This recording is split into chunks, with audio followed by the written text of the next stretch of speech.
මේ රටේ ජනාධිපතිවරයාට කියනවා අද පක්ෂ විපක්ෂ භේදයකින් තොරව මුළු රටේම ජනතාව එක්සත්ව පෙළ ගැහිමින් ඉන්නවා මේ ත්‍රස්තවාදයේ පරාජය කළ යුතුයි කියන තැනට.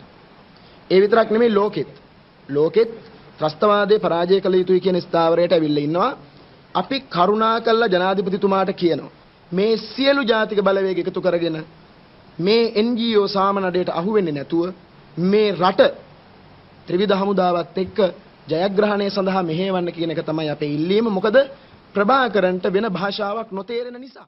මම ඔබ වහන්සේලගෙන් අහනවා, මම දන්නවා අපිව බරපතල විදිහට විවේචනය කරපු අපේ නායක හාමුදුරුවෝ මෙතන ඉන්නවා. හැබැයි අද උන්වහන්සේලා අපට බැන හරි ප්‍රශ්නයක් තියෙනවා කියලා සාකච්ඡා කරනවා. ඒ ගැන අපට ආඩම්බරයි. මට කියන්න නායක හාමුදුරුවනේ, අපේ වදන් සැදපරුසයි ලෝකයේ ඉස්සරහා නිකන් එච්චර හොඳ නෑ කියලා එහෙම මිරිකෙන මහත්තුරු මට කියන්නකෝ, ගඟේ උඩට පීනන්න පුළුවන්ද සද්ද නැතුව? ගඟේ උඩට පීනන්න පුළුවන්ද සද්ද නැතුව? උඩුගම් බලා පීනන්න නම් වරල් හයියෙන් ගහන්න වෙනවා. උඩුගම් බලා පීනන්න නම් ජබුන් සද්දට ගහන්න වෙනවා. නායක හාමුදුරුවනේ, බොදු බල සේනාවේ සද්දේ ඔන්න ඔය හේතුව නිසායි අපේ සද්දේ. මුස්ලිම් මිනිස්සුන්ට මේ රටේ ප්‍රශ්නයක් තියෙනවා නම් ඒක මුස්ලිම් මෞලවිලා, මුස්ලිම් ආගමික පූජකයෝ, මුස්ලිම්වරු කතා කරන්නේ. මුස්ලිම්වරුන්ට වගේම සිංහලට මේ රටේ ප්‍රශ්න තියෙනවා. ඒක ප්‍රශ්නයක් නෑ. හැබැයි මුස්ලිම්වරුන්ගේ ප්‍රශ්න කතා කරන්න මේ සිවුරු පාවිච්චි කරන්න එපා. මේ සිවුරු වලංගොල වළම්බන්න දෙන්න බෑ. මේ සංඝයා හංසලා මේ කවුද මේ වගකීම යුතුද? අපි ජාතිවාදීලු, අපි ආගම්වාදීලු, අපි කතා කරන්න දන්නේ නැතිලු, අපි අතපය විසිරවනවා වැඩිලු. එහෙම නෙවෙයිලු කතා කරන්න ඕන. ඒක භික්ෂුත්වයට ගැලපෙන්නේ නෑලු. ඇත්ත. ඔය ඔක්කොම අපි නොදන්නව නෙවෙයි, අපි මෝඩයෝ නෙවෙයි. වටාත්ත ගත්තොත් අපිට බණ කියන්න පුළුවන්. මණ්ඩපයට ගියොත් පිරිත කියන්න පුළුවන්. බෝධිය ළඟට ගියොත් පූජාව තියන්න පුළුවන්. ඒ වටාත්තයි කමටහනයි පැත්තකින් තිබ්බේ හාමුදුරුවනේ අපිට ඉදිරියෙන් හිටපු, අපට හුඟක් ඉස්සරහින් ඉන්න ඇතැම් බොහෝ වගකිව යුතු හාමුදුරුවරු නිහඬ වෙලා, නිර්වින්දනය වෙලා, පංචකාමයට ගොදුරු වෙලා, අනුසෝතගාමීව ගලාගෙන ඒ සැඩ පහරේ පහලට යනවා දැකලා බලන් ඉන්න බැරුව. අපි දන්නවා හැම පන්සලකම තියෙනවා ගන්ටාරයක්. පන්සලේ ගන්ටාරේ අවස්ථා කීපකයි නාද වෙන්නේ.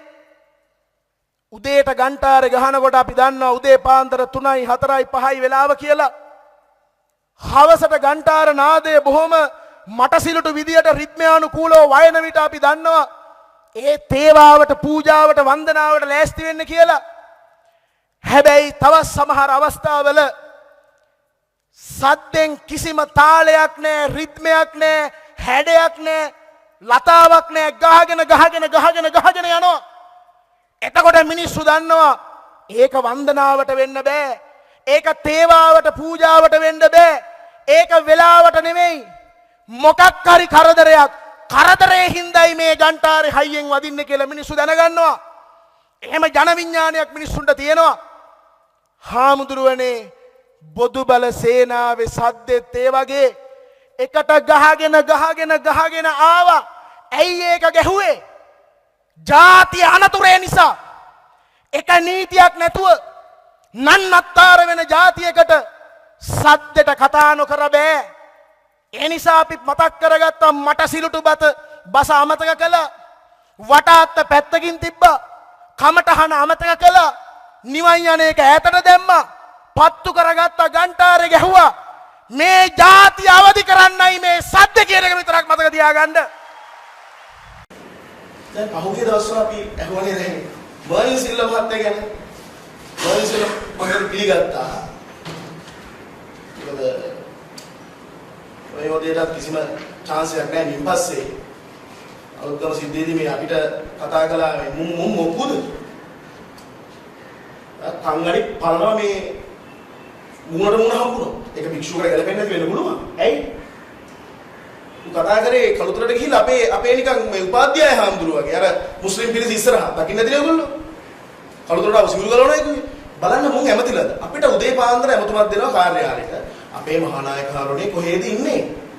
තෝම අපිට මේ අගලෝ අලුත්ම සිද්ධිය කරන්නද? නෑ මම අපේ කාර්යාලේ ඉන්නේ.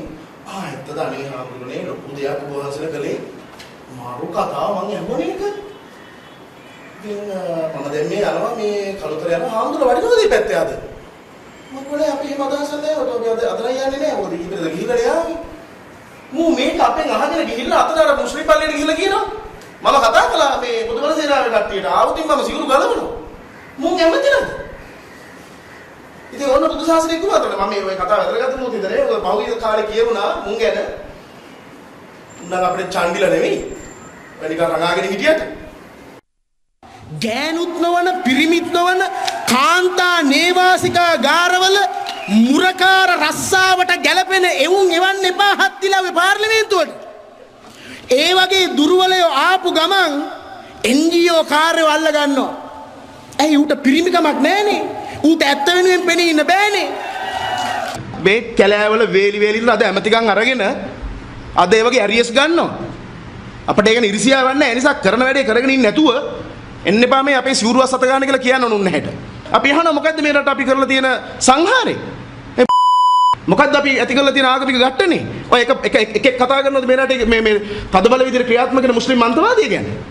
ඔය එක්කෙනෙක්වත් හෙළිදරව් කරලා තියෙනවද රටේ හැමතැනකම වහාබ්වාදයේ පතුරවමින් දිගින් දිගට මද්රසා ආරිමින් අද මේ රට තුල පාසල් පද්ධතිය ඇතුලේ නීතිය ඇතුලේ හැම තැනකම ක්‍රියාත්මක කරන අන්තවාදය ගැන මේ බූරුව කතා කරනවද? අපි කතා කරන්නේ සුද්ධ සිංහලෙන් තමයි ඊට පස්සේ මොකද මුන්ට තේරෙන්නේ නැහනේ. බූරුවට බූරුවයි කියනවා, බොරු කියන එකට පචයයි කියනවා, පර වැඩ කරන එකට පරයයි කියනවා, වැදගත් මහත්තුරුන්ට මහත්යෝ කියනවා, උතුමෝ කියනවා. ඒක අපේ ක්‍රමය. එහෙම නැතුව නිකන් අනේ ඇමතිලා දැක්කහම මේ ඔළුව පාත් කරලා එහෙම මේ නිවට ගනේ වලව්වල වළම්බාන උන්නාන්සලා නෙමෙයි අපි. ඒක පුදුම කරුමයක් ආමුදුරවනේ. සිංහලයාගේ අයිතිවාසිකම ගැන කතා කරන්න බයයි. ඒ අතින් අපි ආඩම්බර වෙනවා ප්‍රභාකරන් ගැන. 112ක් හිටපු දෙමළ ජනවර්ගයේ වෙනුවෙන් වෙනම කොටසක් ඉල්ලන්න බය නැතුව මේ මිනිහා ඉදිරිපත් වුණා. 107ක් වෙච්ච මේ රටේ මුස්ලිම් ජනවර්ගය අද කොච්චර උඩට ඇවිල්ලාද?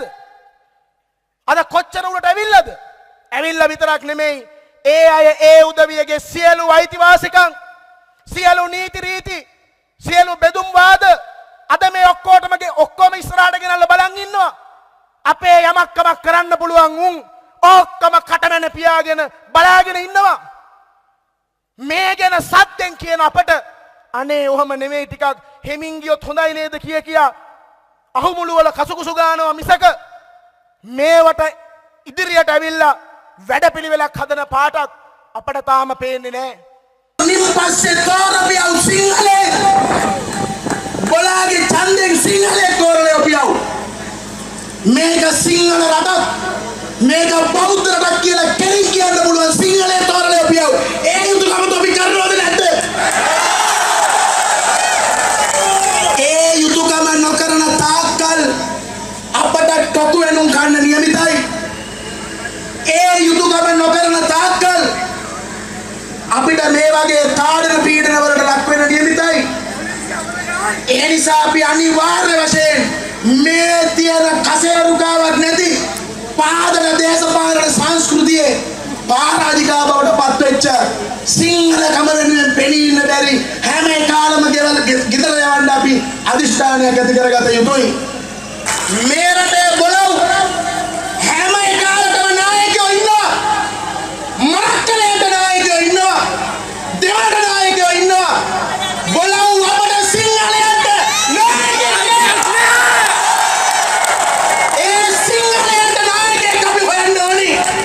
සිංහලයට නායකයෙක් කරුණාකරලා මහින්ද රාජපක්ෂ මහත්තයෝ, රනිල් වික්‍රමසිංහ මහත්තයෝ, අනුර දිසානායක මහත්තයෝ නැගිටපල්ලා දැන්. හැරිලා බලපල්ලා ආපස්ස. හැරිලා බලපියව ආපස්ස. මොකද්ද මේ රටට අපි කරන්නේ? ප්‍රශ්න දන්නේ නැත්නම් සාකච්ඡා කරපල්ලා. බල හැමදාම කෙරුවේ පක්ෂ බදාගෙන පක්ෂ රැක ගන්න එක විතරයි. පක්ෂ රැක ගන්න එක විතරයි කෙරුවේ. ජාතිය බෙදුවා මිසක පක්ෂ රැක ගන්න බැලුවා මිසක මේක එකතු කරන්න බැලුවේ නෑ. අද මේ ඓතිහාසික සමුළුවේදී පළවෙනි වෙඩිමුරය අපි තියනවා. මහින්ද මහත්තයා, රනිල් මහත්මයා, අනුර කුමාරලා මේ කොයි කාටත් අපි කියනවා අපි රට වෙනස් කරන්න ලෑස්ති. කරුණාකරලා උඹලා වෙනස් වෙයල්ලා. එහෙම නොවුනොත් අපි ඒකටත් ලෑස්ති. මතක තියාගන්න හාමුදුරුවනේ, මේ සිවුරට පුටුවේ ඉඳන්නත් පුළුවන්, පුටුවෙන් පෙරලන්නත් පුළුවන් බව මතක තියාගන්න. ඉතිහාසයේ රජුන් නැති තැන්වල රජුන් තැනුවේ අපි. එක එකාට මේ බලය හසුරුවන්න අපි ඉඩ තියන්නේ නැහැ. මට නායක හාමුදුරුවනේ මේ දේශනය කළ අපවත් වුණත් කමක් නැහැ. හැබැයි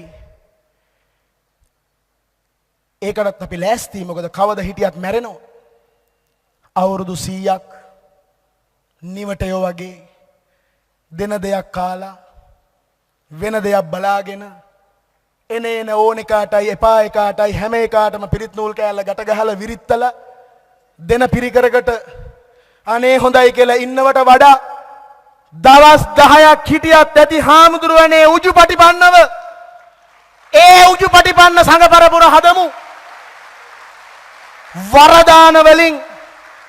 වරදාන වලින් අපි අතමිදෙමු. අපිව රකින්න පරපුරක් ඉන්නවා. ඒ සිව්වනක් පිරිසට අයිති උපාසක උපාසිකාව තමයි මේ ඇවිල්ලා ඉන්නේ. මේ මිනිස්සු අපිව රැකගනීවි. අපි හාමුදුරුවනේ දේශපාලකයෝ හෝ පක්ෂ නෙවෙයි, මේ පරපුර අපි රකිමු. පිරිමි දරුවන් අපචාරය කිරීම සම්බන්ධයෙන් බුදු ශාසන අමාත්‍යාංශය ඒකකයක් ඉල්ලලා. මොනවා හරි මත්ද්‍රව්‍යයක් සම්බන්ධයෙන් තව ඒකකයක් ඉල්ලලා. ඉතින් මෙහෙම ඒකක කීයක් ඉල්ලන්නද? දැන් මේක සමාජ ප්‍රශ්නයක්ද? මේක ජාතික ප්‍රශ්නයක්ද? මේක ආගමික ප්‍රශ්නයක්ද? ඒතකොට අමාත්‍යාංශයේ ලේකම්වරයා මේ වගේ ප්‍රකාශය ජාතික පුවත්පත් වලට කිව්වම නිල මට්ටමින් පිළිගන්නවා මේ රටේ හාමුදුරුවරු කාන්තාවන් හිවියර කරනවා කියන්නේ. මේකද අපිට උදා කරපු தත්ත්වේ. මේ රටේ සංඝයා වහන්සේලාට අධික මේ තරම් අන්‍යාගමික කුමන්ත්‍රණකාරයෝ රට පුරා පෙළ ගැහිලා එක පැත්තකින් ක්‍රිස්තියානි මූලධර්මවාදීන්ගෙන් හිරිහැරේ, එක පැත්තකින් මුස්ලිම් මන්ත්‍රවාදීන්ගේ අපි මේ ඔක්කොම ගෙනල්ලා තියෙනවා. පොත් බෙදා හරිනවා රුපියල් 200 300 දීදී සංඝයා වහන්සේලා පොදුනාරටි කඩන්න බුද්ධ ශාසන අමාත්‍යාංශ නීති. ඔබතුමාලකට අපි ඇවිල්ලා පො දැන් අවුරුද්දකට කලින් අර සිරිවර්ධන කියලා හොර බුදුවරයෙක් පහළ වෙනවා 20000 අනුගාමිකයෝ ඉන්නවා. පිටු 122ක පොතක් ලියලා තියෙනවා ත්‍රිපිටකයේ බොරුවක් කියලා. මොකද්ද ගත ක්‍රියාමාර්ගය? ඌ අපිට නඩු දානවා. තව එකෙක් පිටුදුවි සිරිධම්ම කියලා මෙහෙ බුදු වෙලයි කියලා දැන් අන්න සිරිවර්ධන කොල්ලෝ 6-7 දෙනෙක් පන්සල් වල පිස්සු හැදිලා. තව එකෙක් කියනවා සාරිපුත්ත මහ රහතන් වහන්සේ කියලා මාතලේ. මං අහන්නේ බුදු ශාසන අමාත්‍යාංශයේ තියෙන මේ විසුදුර ලෙස මේවා හදලා මේ ගොඩනැගිලි රකින්න. මොකද්ද ඇමතිවරයෙක් ඉන්නවා මෙලෝ රහකට නැති. ඔක්කොම හිතන් ඉන්නේ මේ හාමුදුරුවරු දෙන දෙයක් කාලා වෙන දේ බලන් ඉඳගෙන මේ වියදණ්ඩක් දුරදිග බලාගෙන අනේ සුවපත් වේවා කියලා කිව්වහම එහෙම තමයි හාමුදුරුවරු ඉන්න ඕන ඇති කියලා. ඒවා තිබුණේ පොත්වල. අපි දන්නවාද මෙතන අපේ පොඩි හාමුදුරුවරු කොළඹ ඉඳලා ඈත ඉඳගෙන පිරිවෙන් යන්න තියෙන රුපියල් 200 එකතු කළා හාමුදුරුවනේ බස් අරගෙන ඇවිල්ලායි අද මේ සටනට පනපවන්නේ. පුංචි හාමුදුරුවනේ ඔබ වහන්සේලා ගැන අපට ආඩම්බරයි. බල වෙනුවෙන් මැරෙන්න පුළුවන් අපිට. ඇයි ඒ හයිය අපිට විතරම ඕනේ. ඒ ශක්තිය මතින් මේ ශාසනය අපි හදමු. මේ රටට නැමැති ආධ්‍යාත්මික නායකත්වය අපි එකතු කරන්න ඕන හාමුදුරුවනේ. සමහර වෙලාවට අපි හෙට මරයි. ඒකටත් අපි ඔට්ටුයි. ඇයි? අපි වගේ වැඩ කරන්න පුළුවන් කට ඇති කොන්ද තියෙන කෙලින් ඇඟිල්ල දික් කරලා කියන්න කතා කරන්න පුළුවන් උන්නාන්සලා 100ක් අපි හදලා ඉවරයි මේ වෙනකොට රට පුරා. අපි නැරෙන්නේ කොතනද? එන්නේ උන්නාන්සලා ටික වැඩ පටන් ගනි රටේ හැම තැනින්ම